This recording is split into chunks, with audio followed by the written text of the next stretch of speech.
Assalamualaikum warahmatullahi wabarakatuh.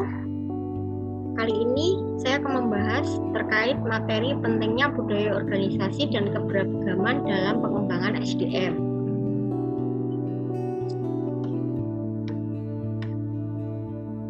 Pertama, terkait pengertian budaya organisasi. Kultur organisasi menurut Robin dan Jess mengacu ada sebuah sistem makna bersama yang dianut oleh para anggota yang membedakan organisasi tersebut dengan organisasi lainnya. Sistem makna bersama adalah sekumpulan karakteristik kunci yang dijunjung tinggi oleh organisasi.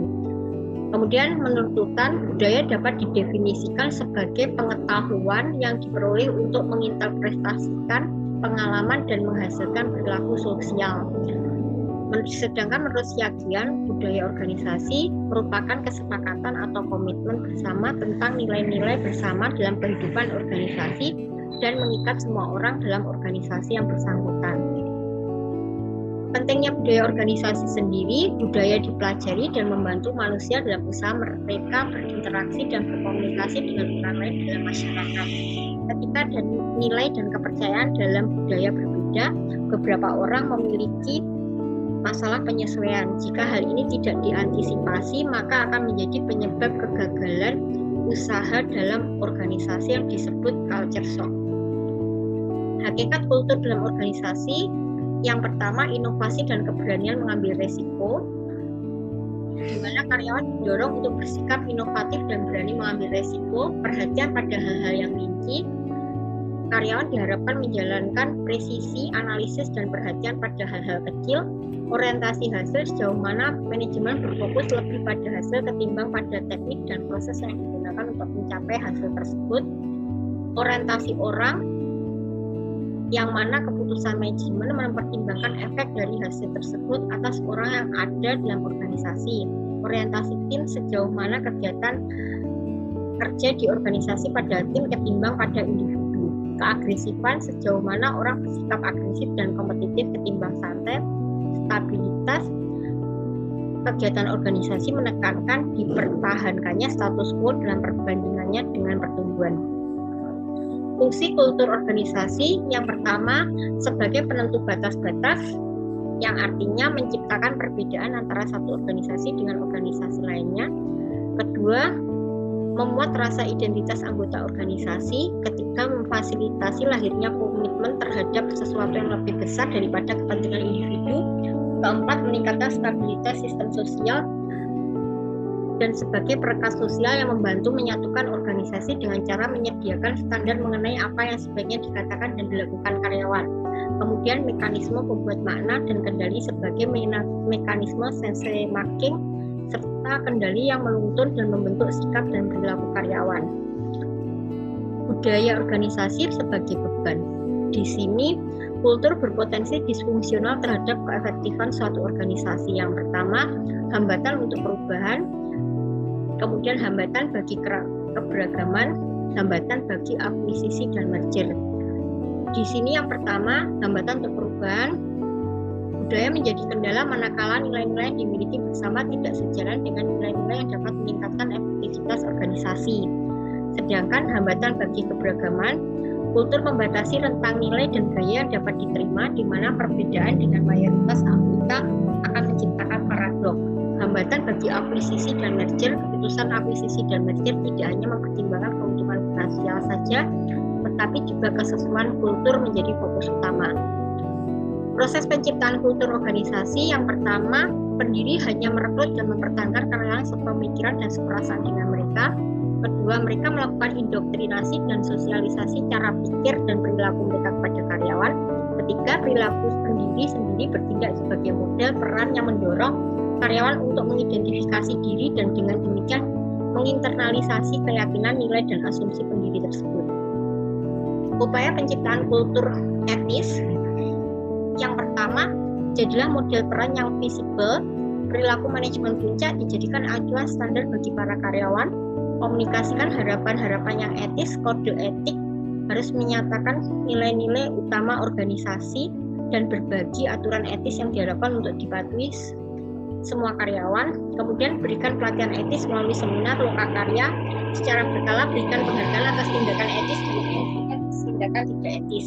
Berikan mekanisme perlindungan sehingga karyawan dapat melaporkan perilaku tidak etis tanpa rasa takut. Menciptakan kultur tanggap pelanggan.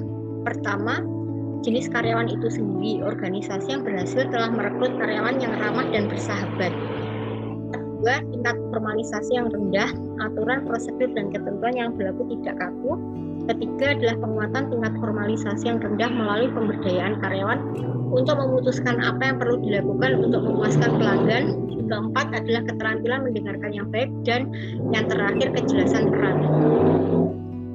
Tindakan manajerial yang pertama, seleksi, merekrut orang-orang menunjukkan keramahan, antusias, dan sikap penuh perhatian.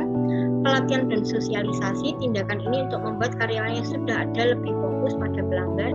Desain struktur manajemen membebaskan karyawan untuk menyesuaikan perilaku mereka dengan kebutuhan dan permintaan pelanggan yang senantiasa berubah. Pemberdayaan memberikan kebebasan untuk mengambil keputusan terkait dengan kegiatan sehari-hari yang memungkinkan karyawan membuat keputusan seketika atau memuaskan pelanggan. Kepemimpinan, pemimpin melalui ucapan dan tindakannya memperlihatkan komitmennya terhadap kepuasan pelanggan. Evaluasi kinerja berbasis perilaku yang diukur dari upaya, komitmen, kerja tim, keramahan, dan kemampuan memecahkan masalah pelanggan ketimbang berdasarkan hasil terukur yang tercapai. Sistem imbalan, manajemen perlu memberikan imbalan yang layak, juga memberikan penghargaan, kenaikan gaji, promosi berdasarkan layanan pelanggan yang luar biasa. Bagaimana kultur organisasi terbangun? Di sini kultur asli berasal dari filosofi pendirinya.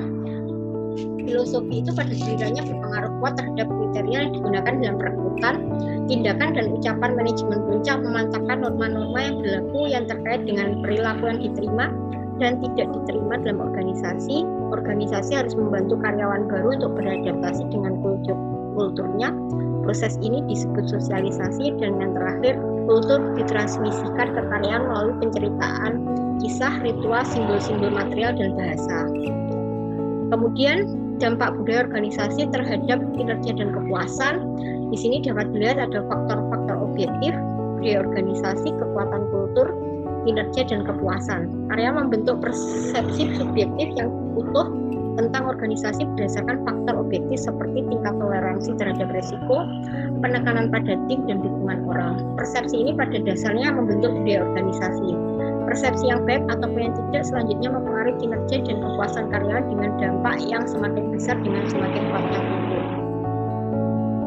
Persyaratan kemampuan dalam organisation development atau audit, kemampuan mengelola sistem sosial dan segi teknisnya, kemampuan mengembangkan organisasi secara lebih organik, kemampuan mengelola dan mengatasi konflik, kemampuan untuk mengendalikan organisasi secara demokratis, kemampuan mengelola perubahan secara seimbang dan fleksibel, toleransi terhadap ketidakjelasan dan ketidakpastian dalam arti masih ada kemauan dan kemampuan untuk berprestasi dengan baik, kemampuan dan sikap untuk mau melakukan penilaian dan perbaikan terhadap perubahan kegiatan organisasi sesuai tuntutan perubahan secara profesional.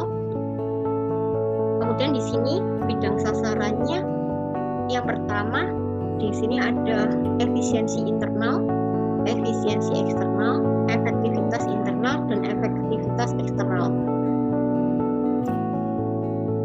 Ada pula tipe ideal manajer profesional. Yang pertama ada ahli strategi, pemimpin, administrator, problem solver. Ada fase tindakan pengembangan organisasi. Kemudian diagram pendekatan sosioteknis dalam manajer. Kemudian ada kerangka tergantungan kontingensi dalam pengukuran efektivitas organisasi yang berisi kejelasan proses transformasi, kejelasan output. Di sini dibagi menjadi yang lengkap, tidak lengkap, jelas, tidak jelas. Ada kriteria efisiensi yang berarti ongkos untuk mencapai sasaran, kriteria output keberhasilan mencapai sasaran, kriteria proses internal berisi iklim organisasi, kepuasan karyawan, dan kriteria sosial kepuasan konstituensi. Keberagaman dalam skala global, yang pertama perbedaan sosial dan budaya, kemudian adanya beragam populasi. Kemudian tempat kerja yang berubah, faktor pengubah bentuk tempat kerja yang pertama tenaga kerja yang berumur, pertumbuhan pekerja Latin dan Asia, daya beli kaum minoritas, pertumbuhan populasi orang asing. Umur model lama versus model menyeluruh keberagaman. Di sini untuk model lama seperti ras, jenis kelamin, gaya hidup, tingkat gaji, kecacatan, dan ras. Sedangkan model menyeluruh keberagaman hampir sama dengan model lama, akan tetapi lebih dikembangkan. Di sini ada fungsi, kemampuan, pendapatan orang tua, bahasa, cara kerja, pengalaman militer, jabatan, bangsa, kepribadian. Selanjutnya, mengelola keberagaman. Keberagaman adalah segala hal yang membuat orang berbeda. Bagaimana cara mengelola keberagaman? Adalah menciptakan iklim di mana keunggulan yang mungkin ada dalam keberagaman dimaksimalkan dan kelemahan diminimalkan demi memperbaiki kinerja tim atau kinerja perusahaan. Keuntungan dari keberagaman di tempat kerja, yang pertama penggunaan talenta pegawai yang lebih baik, pemahaman pasar yang bertambah, lingkup pemahaman kepemimpinan yang bertambah, kualitas pemecahan masalah oleh tim yang makin baik, biaya yang berkenaan dengan perpindahan karyawan, ketidakhadiran, dan tuntutan pidana yang berkurang. Faktor-faktor yang membentuk keberat-sebelahan pribadi, prasangka, diskriminasi dan stereotip, etnosentris, dan monokultur. Kemudian prasangka, diskriminasi, dan stereotip. Yang pertama, kecenderungan untuk memandang orang-orang yang berbeda sebagai orang yang tidak baik. Diskriminasi ketika seseorang mewujudkan prasangkanya pada orang lain dengan tindakan. Contohnya memberikan bayaran lebih kecil pada wanita adalah diskriminasi gender. Stereotip keyakinan yang kaku, berlebih, dan tidak rasional mengenai suatu kelompok atau orang-orang tertentu. Kemudian etnosentris, monokultur. Etnosentris paham bahwa kelompok atau subbudaya tertentu secara bawaan adalah sekelompok yang superior dari kelompok atau budaya lain. Monokultur sendiri budaya yang hanya menerima satu cara dalam bertingkah laku dan satu set nilai dan keyakinan. Etnoselativisme paham bahwa semua kelompok atau subkultur pada dasarnya setara. Pluralisme suatu organisasi menampung beberapa subkultur.